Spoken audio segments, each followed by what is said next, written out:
All right, guys. So we're back again with another Burnout to All Out episode. This one is fun and unique.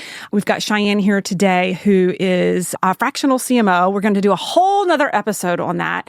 But today she is going to be facilitating some, I would call kind of just behind the scenes or like popcorn questions that many people probably want to ask or want to know, that she's just bringing in to ask me today to learn kind of the insights and the ins and outs of some of the different programs that we've brought to life over the last 5 years in the Burnout to All Out community. So that's what you're going to be listening in to today.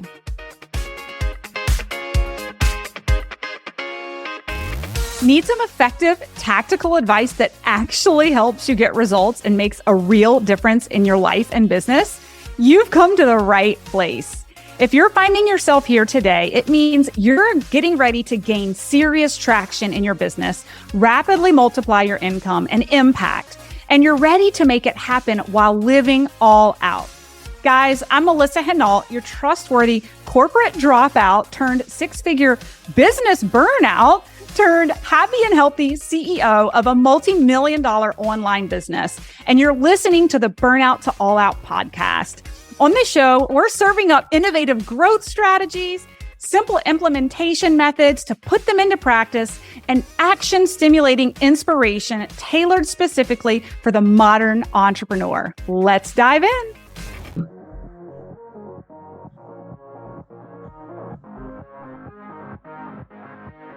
Melissa, I'm so excited to chat. We've talked a little bit about in a previous episode, and we can direct people to it in the show notes, about growing on LinkedIn. So let's say you've taken the time, you've grown on LinkedIn, you have this audience, and now you're really ready to pour fuel on the fire of your business. You want to grow even more. I want to talk about your next option to work with people, which is build, grow, scale. Yes. So I think the best place to get started is talk me through those three phases. What is build? What is grow? What is scale? And why does it make sense for me to go there after I've built this audience on LinkedIn? Yeah. So, I subscribe to systems because systems are repeatable and they drive results. And we get a lot of questions on how have you been able to bring so many products to market in such a short period of time with repeatable results. And it's because we found this system and process that works, and we just repeat it with each offer that we bring to the market. And so what Jackie and I, my CIO and I did is we just took a step back earlier this year and said, what is it systematically that's allowed us to scale the multiple businesses and coaching programs that we have? Like, what is the formulaic process that we have followed that we rinse and repeat? And so pen to paper, we started mapping it out, just like we did with the Lead Gen Academy. And where we landed in the system that we teach that just works beautifully is build, grow, scale. And it's a simple 3-step process that you can rinse and repeat with each offer that you bring to the market. And so I'll highlight, and then maybe we can like double click into each one. Where build, we refer to build as, I want you to envision it's kind of like a pyramid, and the build is at the bottom. We have to build a foundation of a funnel. So I know funnels typically are at the top. So however visually you want to look at this, but I want to talk about build from the bottom, because if your foundation is not strong, you're building on sand. And I see a lot of entrepreneurs duct taping their business and it collapsing.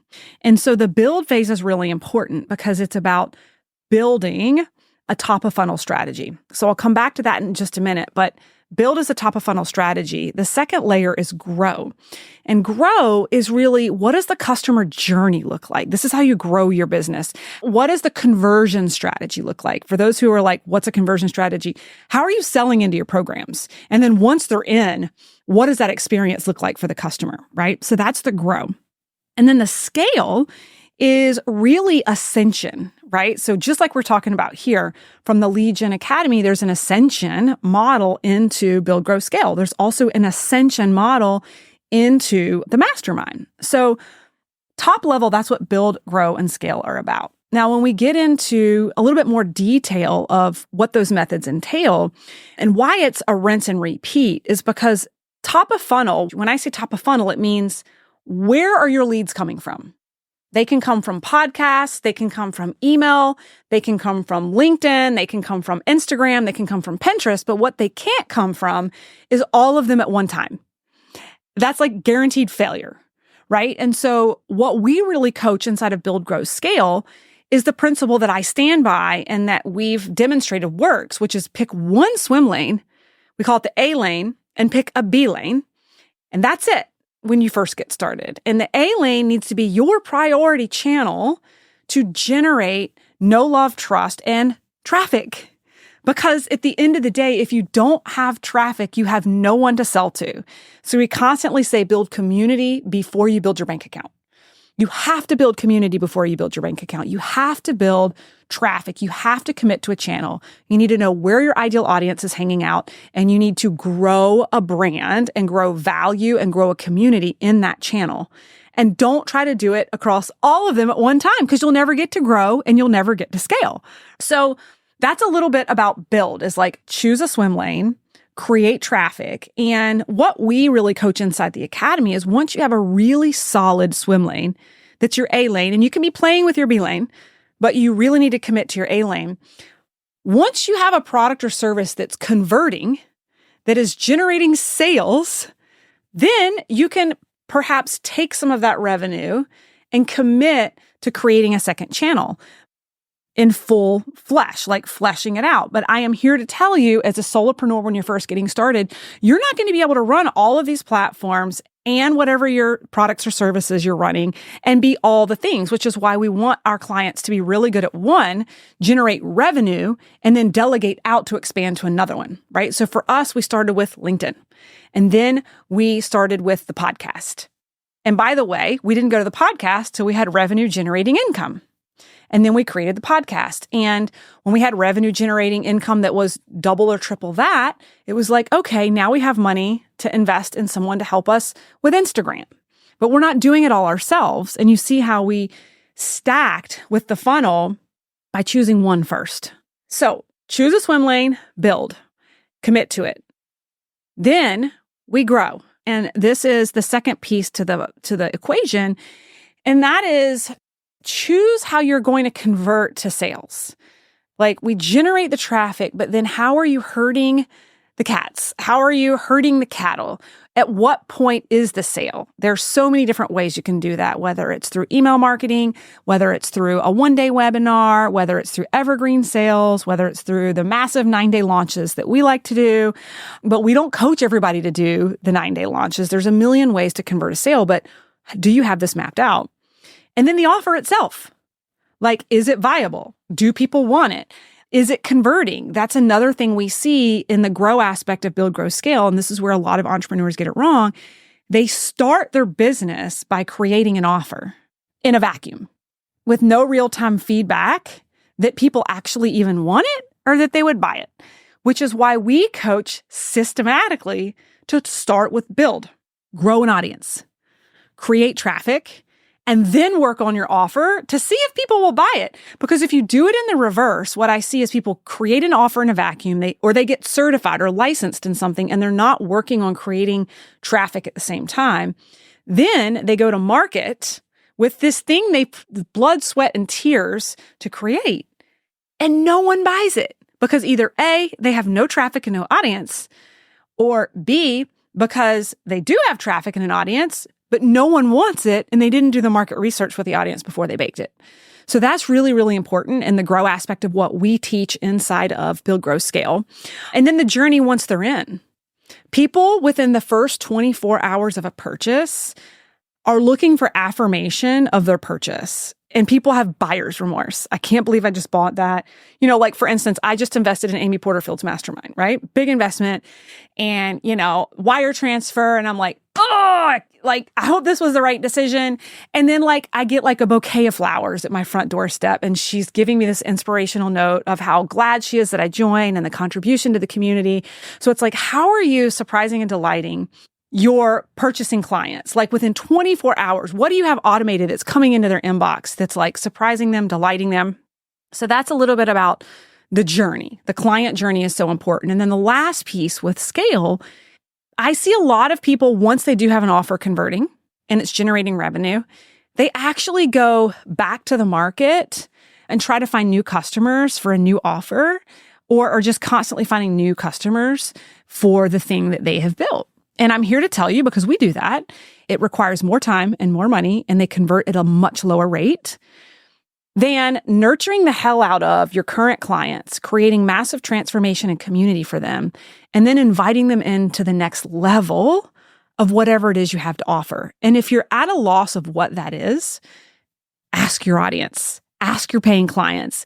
The way we birthed Build, Grow, Scale was our clients saying, how are you doing this? I have leads now. I have my business is running, but I want to take a look under your hood and I want to see how you're doing this. And we're like, okay, I think that's our ascension model. We're going to teach them how we're doing this. So go to your network, go to your paying clients, ask them what they want more of if you're at a loss. And I actually encourage that instead of building it in a vacuum and creating that ascension, because our conversion rate with ascension is about 30% versus about 2% to a cold market.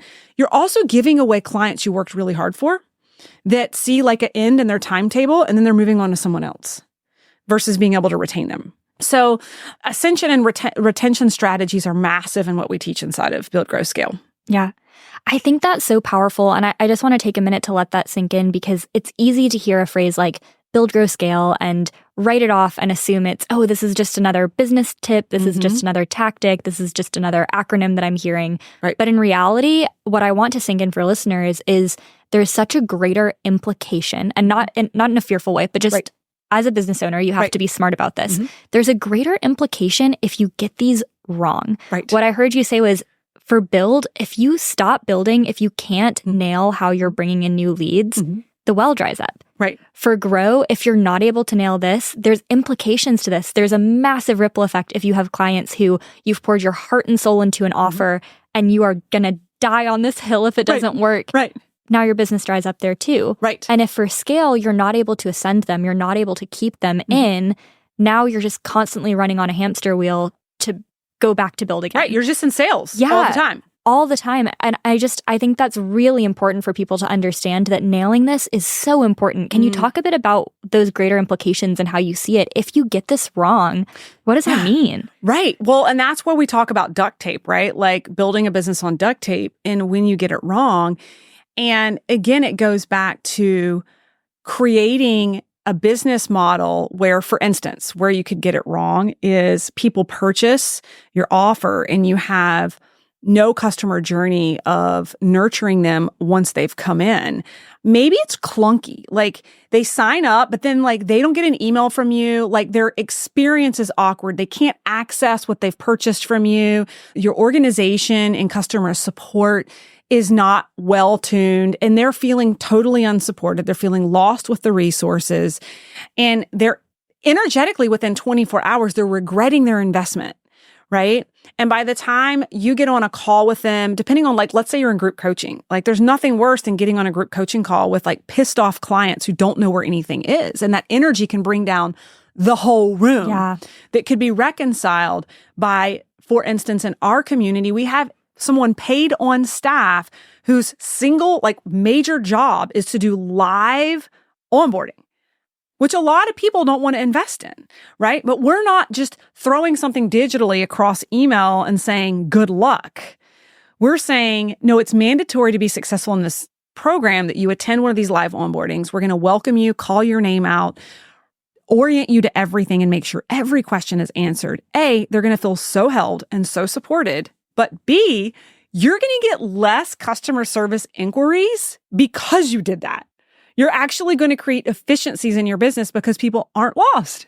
And so that's just one example of many. And the other thing I wanted to circle back to, because I talked about how you can rinse and repeat this process. Let's say you build a phenomenal swim lane and you create a single offer.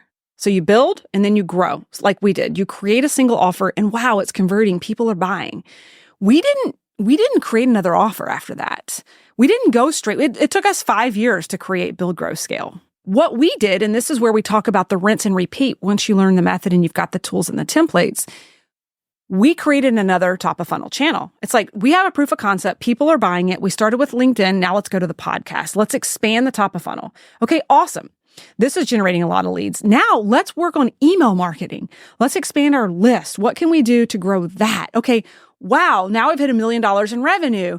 maybe I should pay someone else to help me grow Instagram because it's not my thing. So what I want my listeners to hear is we went back to the top of funnel and stacked one channel on top of another channel on top of another channel. And it's easy for someone to maybe look at our business now and be like, oh, of course Melissa's successful. She's like all over the place. But we didn't start that way.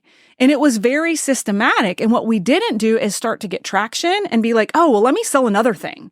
And let me sell another thing. No, we were like, let's go back to the top of funnel and let's broaden the funnel. And we're doing that continuously today with you guys, right? It's like, how do we continue to open up the funnel for the things that we know drive results and create transformation and just stack one funnel on top of another funnel on top of another funnel because there's billions of people on this planet. Totally. And I think that's something so unique about your build, grow, scale method is that so many programs are very linear. They're you're going to go from point A to point B and that's it. We're done. We're done teaching you. Right. But for build, grow, scale, it's this process you can layer on over and over again as your business grows, as you uncover new obstacles. Say a little bit about that. Why is it so helpful to go back through this even as a 7-figure business owner? You'd think, oh, well, we're done with build, grow, and scale. Right. But you're still going back to it. Why is it so powerful? We go back to it with every offer. And so that's what we see with a lot of our clients. They renew and stay in our program because they need the reminders of the structure and the market continues to change and we update our templates with what we're doing.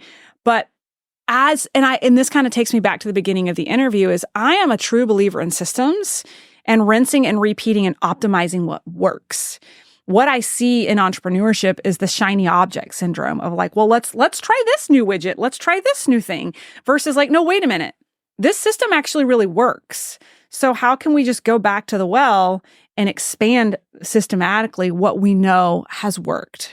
And so even as a 7-figure business, we're continuing to look at, okay, now we want to even get more robust with our ascension model. Like, let's get really organized. We want to put it together like a dedicated sales team to support this. We're always looking at how can we optimize the system instead of blowing the system up and starting from scratch when it was working really well to begin with. I find a lot of times I see in this industry is like things will be working and then people get the shiny object syndrome of like, well, I want to go try this. And then they're wondering why they're not as successful in their business. And so I'm a huge advocate years into what we're doing that we follow this method with everything we bring to market. And it's just a stack. And what happens is with top of funnel is the more you grow that top of funnel, the more momentum you get with everything you bring to the market. Right? Totally. And you condition your audience. That's the way you operate too, as they come through your funnel. So I want to ask you one question for each build, grow, and scale. Let's say I'm a business owner and I'm looking at my business, hearing you talk, and I'm realizing, oh my gosh, I have an issue in one of these phases of the funnel. Right. I want to kind of ask you some questions about each of the phases and see in real time, what would you say to that business owner? So let's say with build, I am realizing that my leads have dried up. Things aren't converting the way they used to. Maybe I had a lead generator that used to work and it doesn't anymore. Or I have a platform that I had a bunch of traction on and I am no longer viral. What would you say to remedy the build phase for that entrepreneur? Yeah. So typically it's one of a couple of things. If we historically had a lot of traction and now things are starting to slow down and dry up, it's typically one of two things. One could be that the content's no longer really compelling.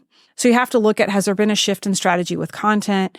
Or if it's still relevantly similar to the cadence and the content you were putting out, then the thing I go to is network strategy. So a lot of times people's well starts to dry up because they actually start generating business and get profitable and they've got a business that they're running and they forget that you have to continue to grow the network because the current network you have gets tired of the same shit you're putting out.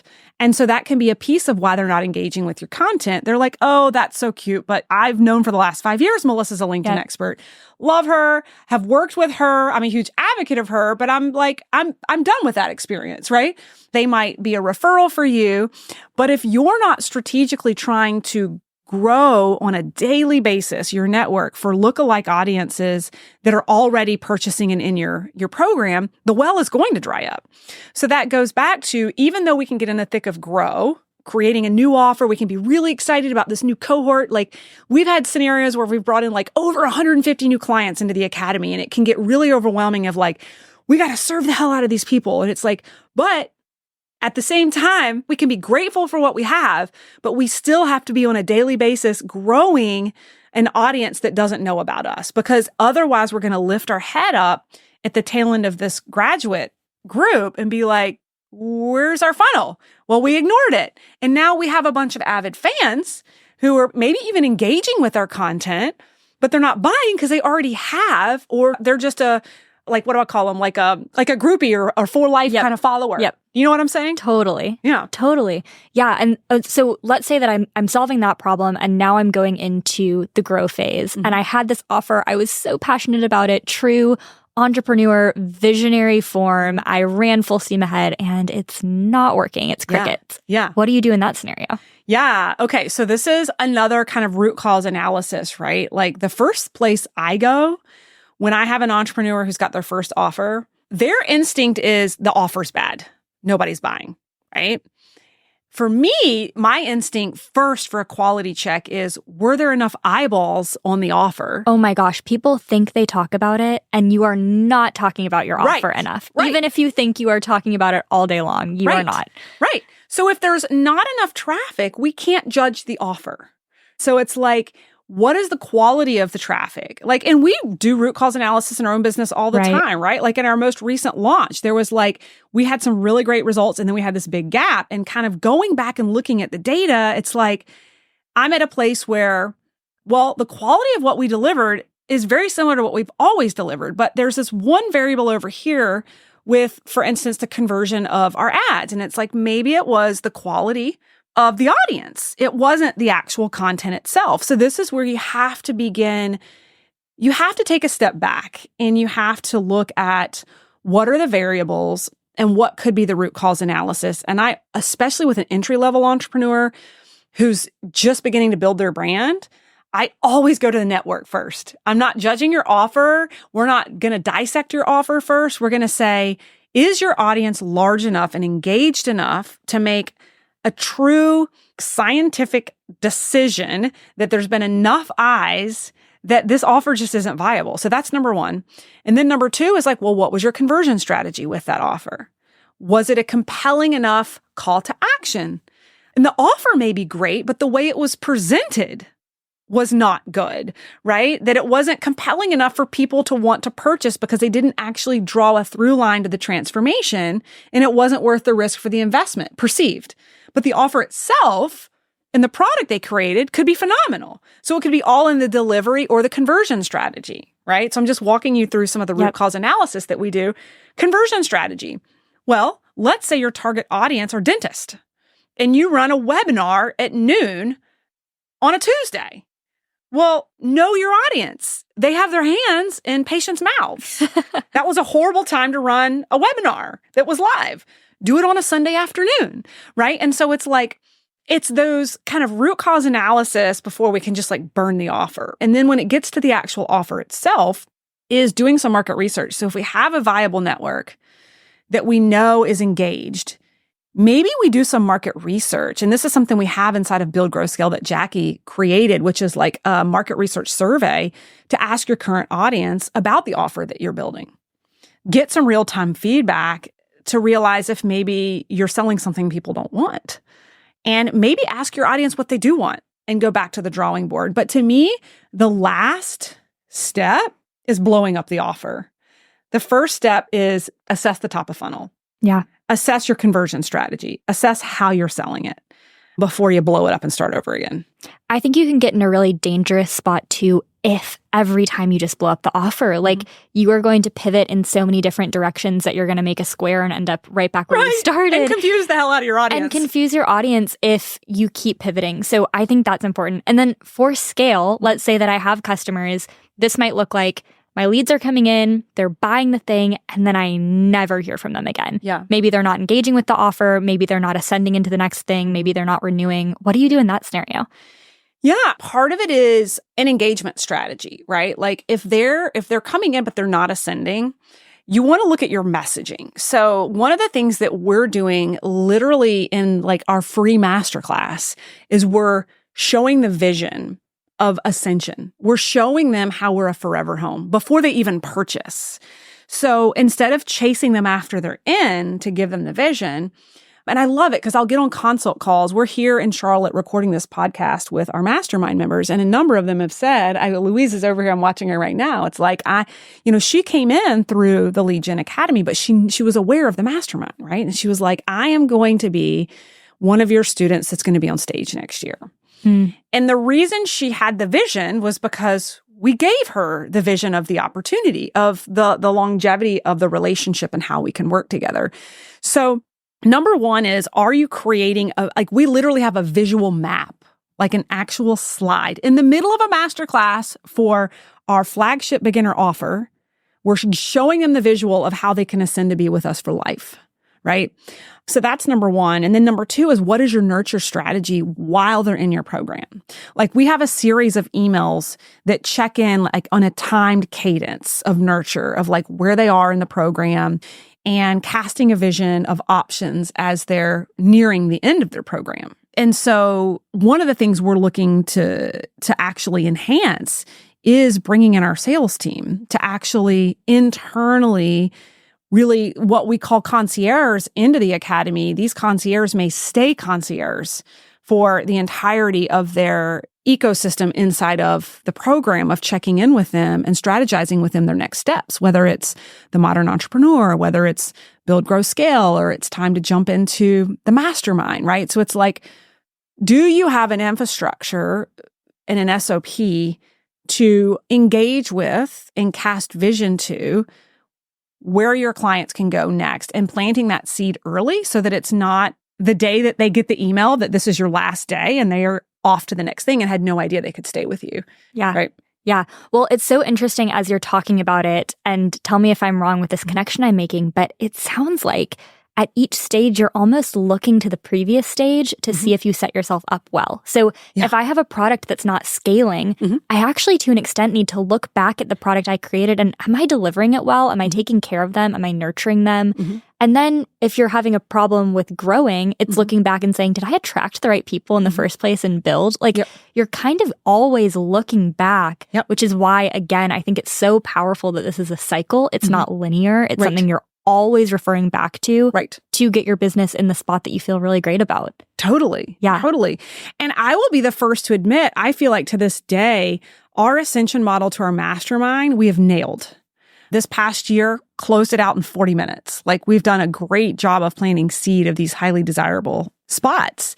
And to your point, when we do a retro, it's like, but we have raving clients inside of Build, Grow, Scale, but not to the percentage of client base that we would like to see ascend. And what feedback we get is people fall through the cracks, even with the emails, even with the slides in launch, even with me talking about it in some of our group coaching. I still get messages from people who are like graduating or already graduated, and they're like, hey, my business is blowing up from LinkedIn. Do you know anybody that can mentor me now in like scaling my business? And I'm like, shit, I have failed. They're like gone, and they have no idea that could have been us. So it's like, we're constantly going back to your point of like systematically, okay, we've done this, and we've done this, and we've done this, but clearly there's different channels that people are looking and are visible to.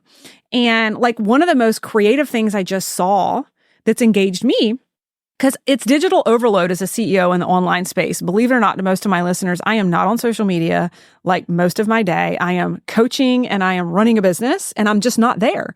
And I also have an admin who clears out my inbox so that I'm only like managing really important email.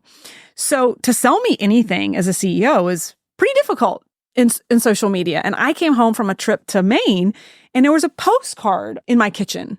And it was from a previous mentor of mine that was like, we miss you. And it was like this whole pitch around leading and mentoring multi-million-dollar companies. And I was like, wow, I'm curious. And it had a little QR code, and I clicked on it, and I like got sucked into the rabbit hole. And I'm like, that was innovative, because the multi-seven-figure business owner it's going to be very hard to capture their attention in the online space. So it's like going back to that customer journey and thinking about your target audience and how are you going to catch their attention, right? So powerful. Thank you so much for sharing that. I think that's amazing.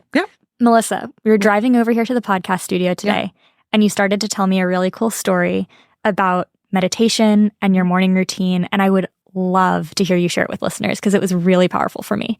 Yeah. So I think that everybody has I've had many iterations and this is what's working for me right now. And it ebbs and flows. I know some people, it's like spend your first hour of the day fully filling up your own cup, meditate, journal, exercise, and then you move into work. And actually there was a season in my life where I had to do that because I didn't have the discipline. If I started with work, I just worked all day long.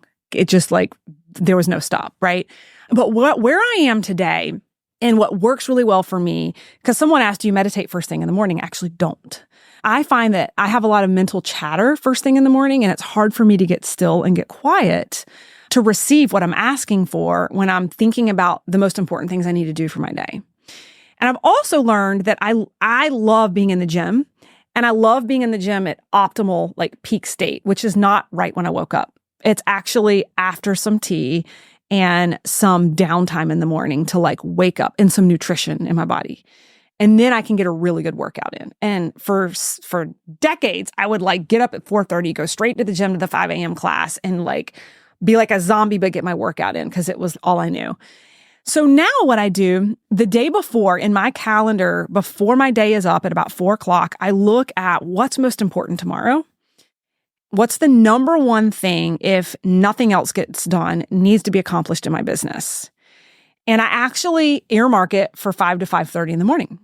And when I say that, I actually have this little book that I'm reading that it's like a 2 to 3 page read that's so awesome that just gives me some massive inspiration and insight, very first thing, but it's literally 2 to 3 minute read, right? While my coffee's brewing and I'm scrolling through Instagram, like we talked about earlier, right? But then I sit and I eat the frog. I literally eat the frog, drink my tea, and wake up. And when I eat the frog and drink my tea, I've cleared out the most important thing and needle moving thing in my business for the day. I nourish myself, and then I get to the gym by 5:30, 5:45. I'm nourished. I've already done the most important thing in my business, and now I'm going to crush a workout. And during that workout, I tend to have really great ideas, and I'm moving the needle in my business even while I'm moving my body. And then I come home after I've worked out, eaten the frog, and I'm able to settle my mind because my mind is okay, I've done the most important thing in business.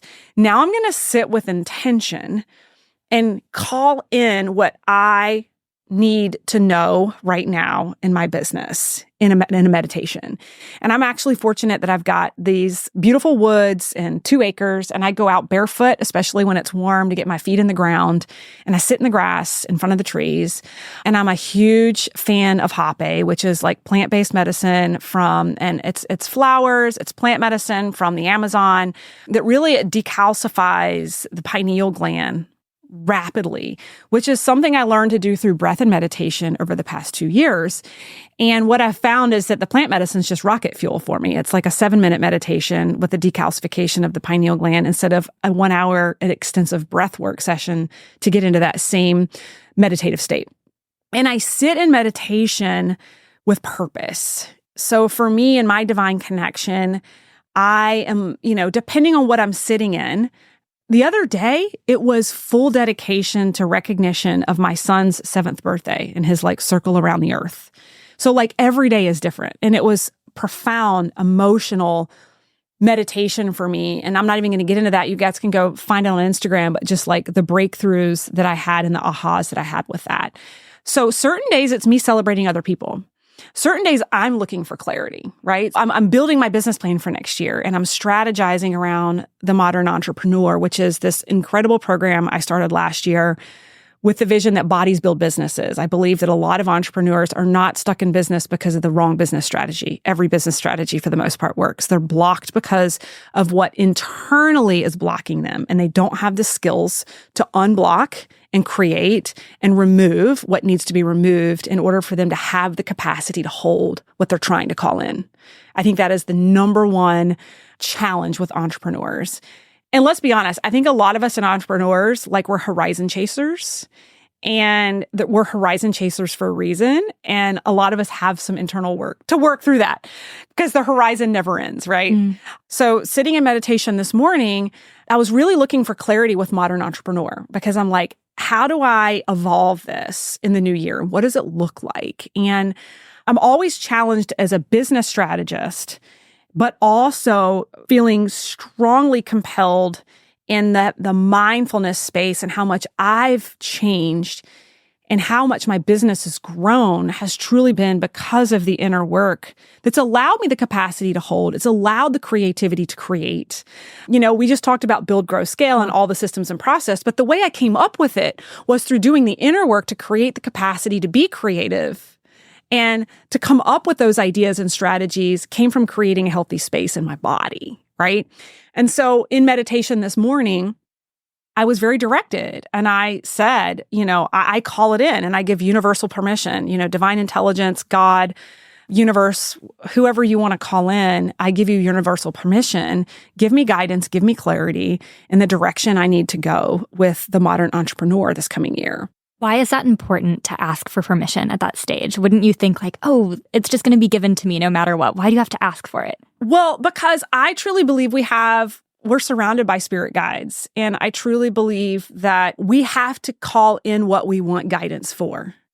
Otherwise, we would be overwhelmed with guidance all the time if that's the way it ran, right? You know what I'm saying? And I've heard people say, I've sat in meditation and stillness and it's not come to me. And I'm like, have you asked for it? Right. Yeah. Have you asked for it? And have you given permission for the communication?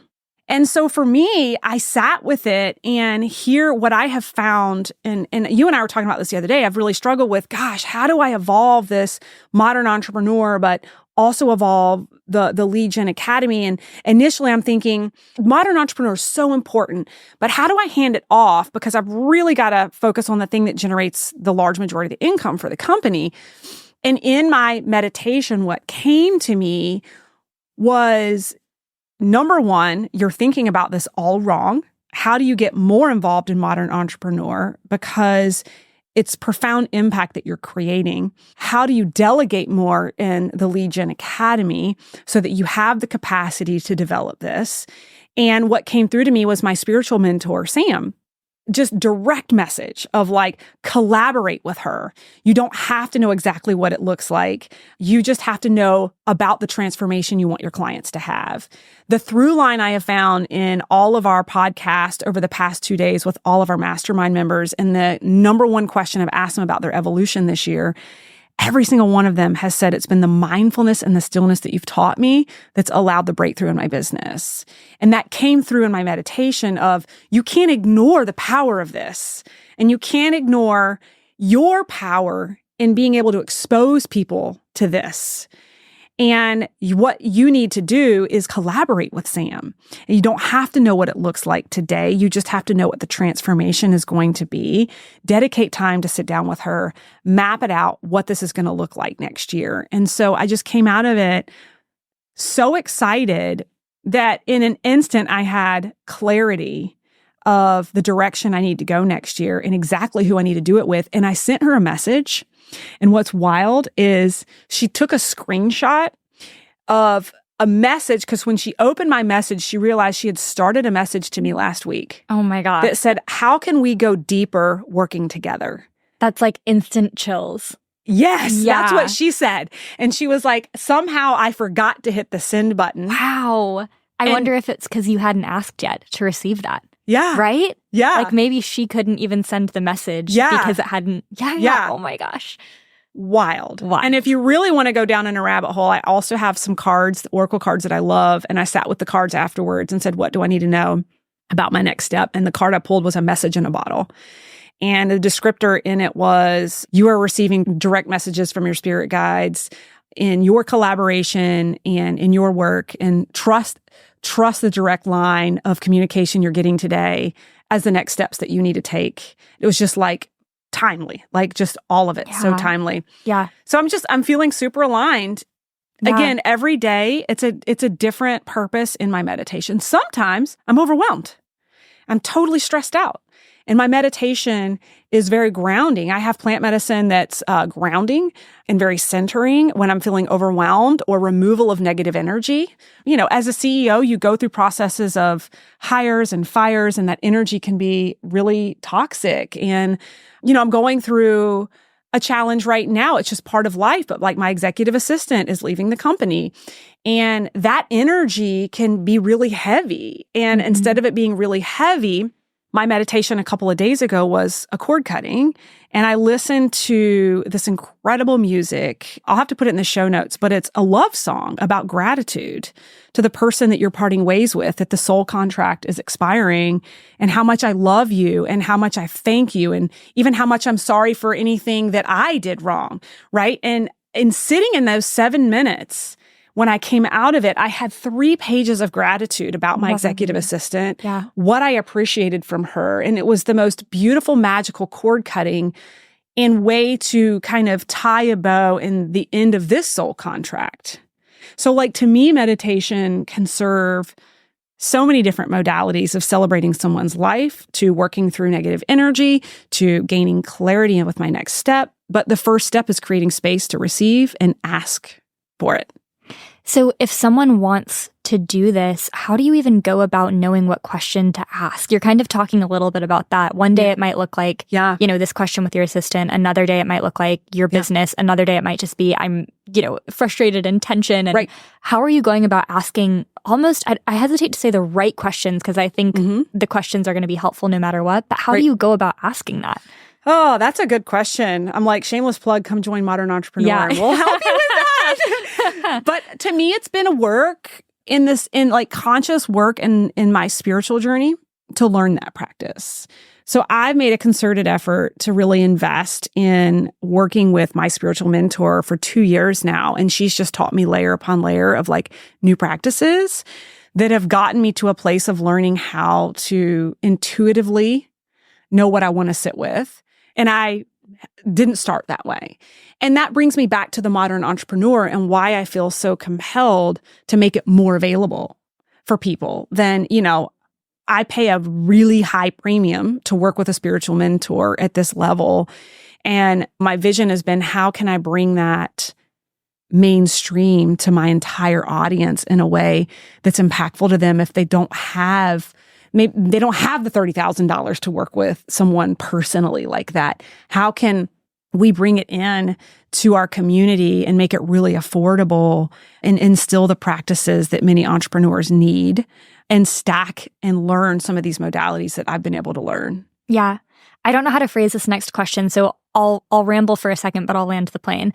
I feel like we hear so much about mindset in the entrepreneur space. Everyone from Tony Robbins to insert any thought leader here is talking about mindset, the power of mindset, believing in your self-confidence. And at some point, it just feels like white noise. Like you are hearing it all the time. It's an overused word, right? All the time. But then when I hear you speak about this, it feels like mindset doesn't even do it justice. Like you're talking about breath work, you're talking about plant medicine, you're talking about spirituality, like which you never hear about in the entrepreneurial space.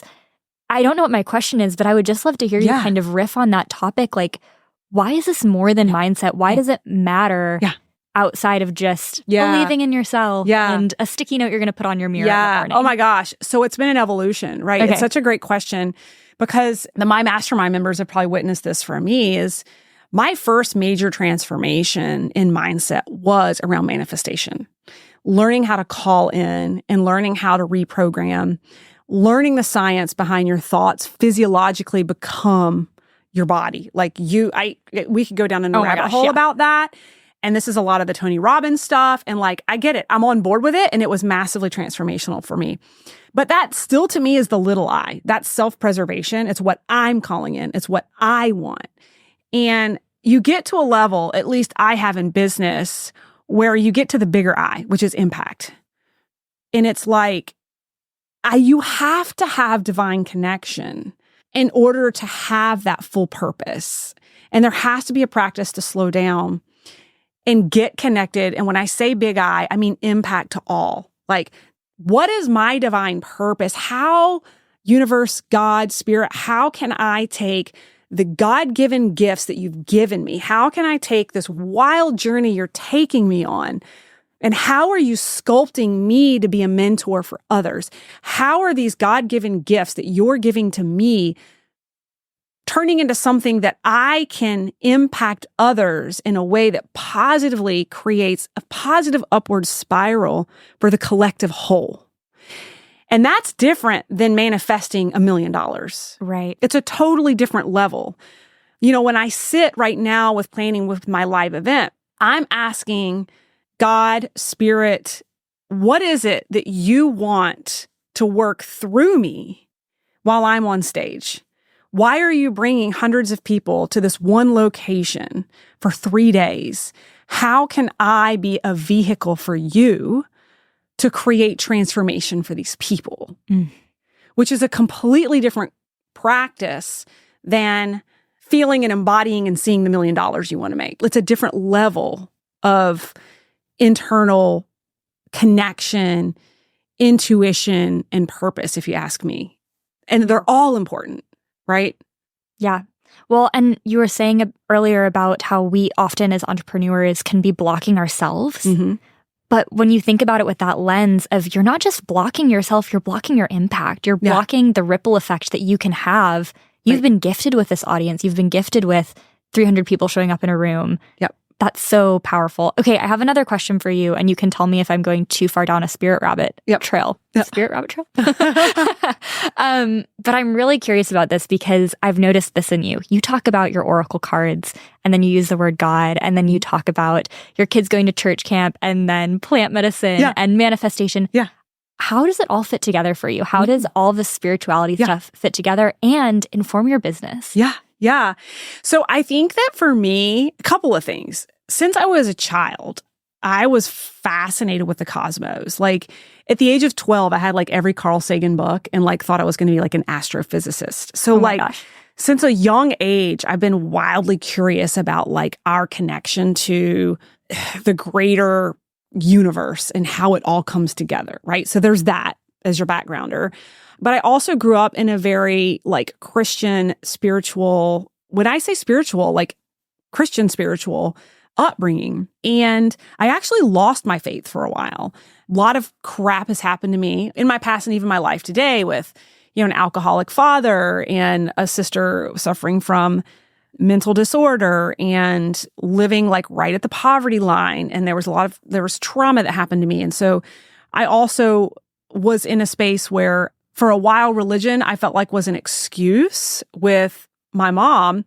Like if I had a problem, she'd be like, pray about it. Like there was no like solution for me or Mom, can you come visit me in college? No, I have this church thing I have to go to. I got to this place of irritation and like loss of faith of like, why is my sister so sick? Like, why is she in the streets? Like, why is my dad in the ICU 5 times a year, nearly at death if God exists, right? So I definitely had this like loss of faith until actually the mentor I hired to help me with my business, who helped me see the vision for LinkedIn, also actually helped me find my faith again. She had me read this book. Man, I can't think of it right now, but it's about this. It really is like the foundation of manifestation. It's about this guy who in the biblical days, like lived in this community that hadn't seen rain in like hundreds of years. And the whole premise of the story is that he, put his staff down and walked around in circles for hundreds of times and called in as if it was already here, thanked God in advance for what was coming. It was like this very like progressive but Christian book about God-sized goals. Because when you have God-sized goals, then God can show off when you meet your God-sized goals, because clearly you couldn't have done it yourself, right? And that actually was the tipping point of like sucking me back in a bit.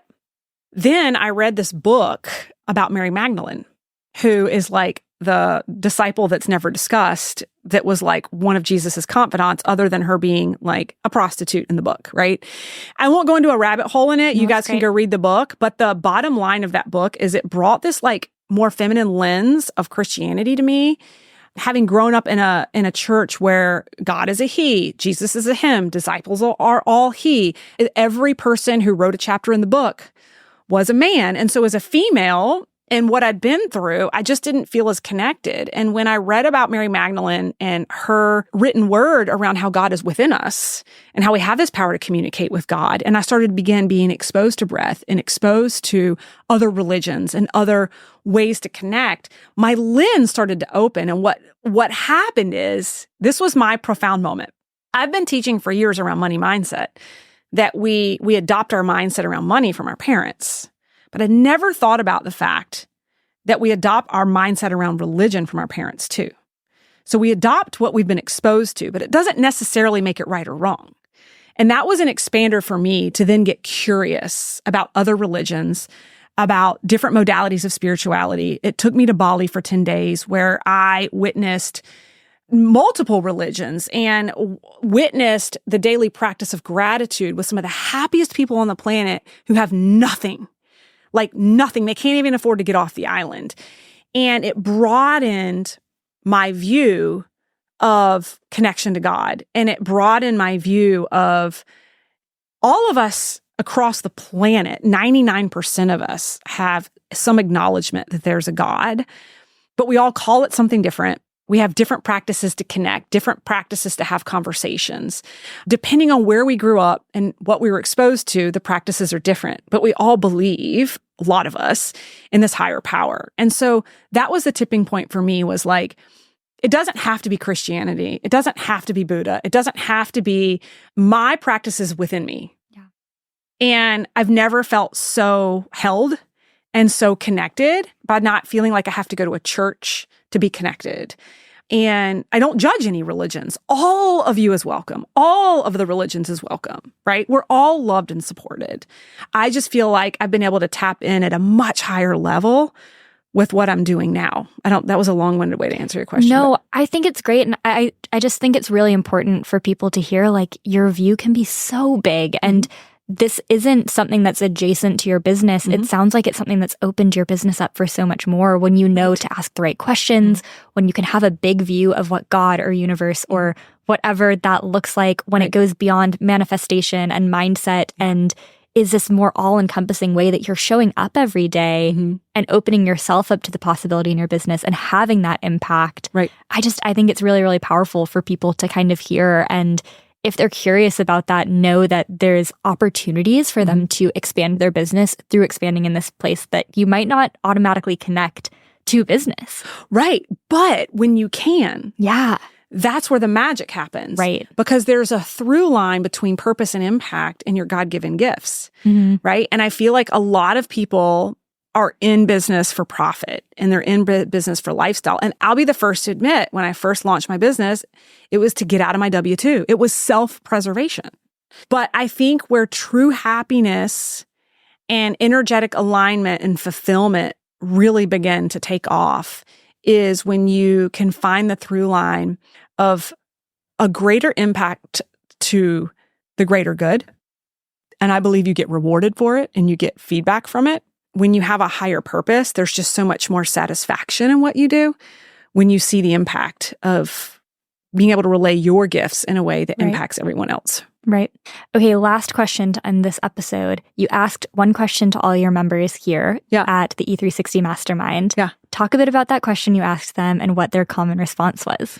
Oh my gosh. So this was wild. And again, I think this is divine, timing, because we're here with a lot of our mastermind members who flew in for live podcast episoding. And my big question to them at the end was around, our main theme with Elevate 360 is we're elevating them in a 360-degree approach to business and life, because bodies build businesses. And I asked them all what was the number one transformation they had experienced from the 360-degree approach they've learned this year. And hands down, every single person, without fail, mentioned slowing down and the mindfulness to create clarity for direction in their business. And by slowing down and creating a practice, some of them said breath, some of them said meditation, some of them literally just talked about slowing down and laying on the floor in the afternoon. But what an impact and trajectory it has made in their business by actually slowing down, right? So that to me is so reaffirming to my impact and continued direction and how I mentor.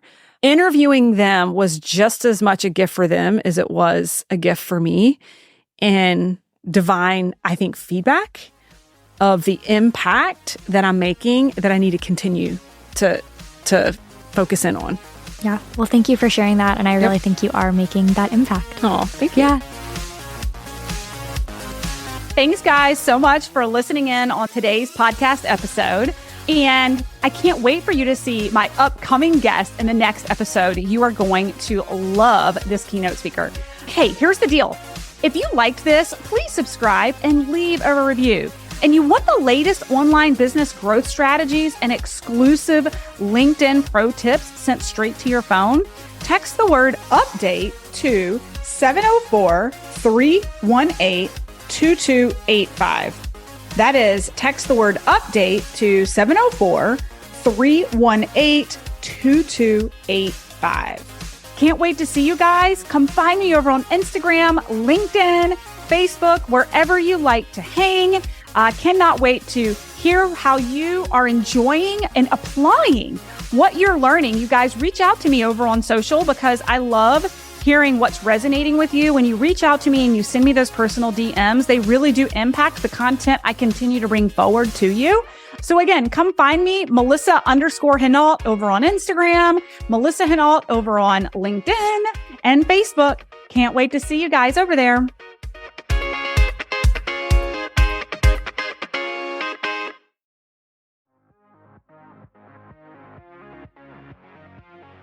If you feel like you're screaming into the void when you post content on Facebook or Instagram, struggling to find a sustainable and scalable lead generation process that sticks, and you just want someone who's been there and done that to reveal their secrets, then it's critical that you register to save your spot ASAP. During this live masterclass, you'll get to steal the exact strategy I used to scale my income from $0 to $1 million in just 19 months without spending a fortune on ads or suffering from burnout. Simply check out the show notes of the podcast episode for the link to register for your free spot in the LinkedIn Lead Gen Masterclass.